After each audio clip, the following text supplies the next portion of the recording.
There is one amazing thing which happened during World War II, and it involved a heap of aeroplanes, a squadron of planes which were flying over Greenland, and they got caught in a storm, and they all had to ditch in the storm. And so there were a number of fighter bombers, and there are a number of very large bombers which were caught, and they landed. Fortunately, the good news is that all the people involved were rescued and taken away, and there was no problem with that. But they left the planes there and just abandoned them. It was many years later that there's an airplane enthusiast who sort of buys and sells planes, and he's got an airplane museum. He came up with the idea, hey, wouldn't it be great to go and recover these planes which are just sitting on the top of the ice in Greenland? And we can get some amazing planes. So they went there to try to look for it. They went on this expedition, and they couldn't find them anywhere.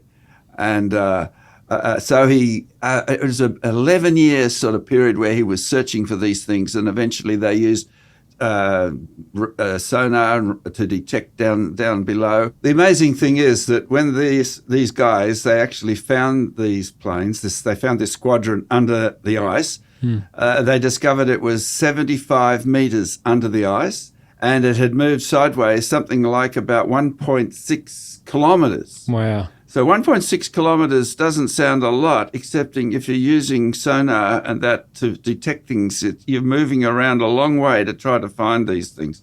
So they found them, and then they decided how they're going to retrieve them, and they had quite an elaborate program of being able to use hot water to make a tunnel, to make a shaft going down into the ice.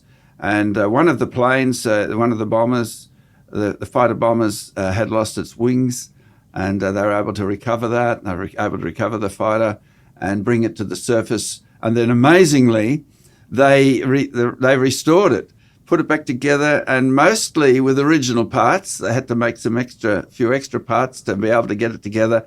Restored the paint job and flew it, which was quite an amazing thing. And I think you can actually see some pictures of this thing flying when they did it. It was quite an amazing achievement. So what does that say, though, about you got all that ice above the plane? What does it say about the rate that ice can build up?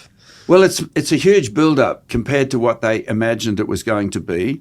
And the build-up indicates that if we're talking about a 3,000-meter ice core, a 3,000-meter ice core at that rate could build up in less than something like 2,000 years, less than 2,000 years. And so there's oodles of time to be able to fit that into a biblical timescale, even at the current, ice accumulation rates.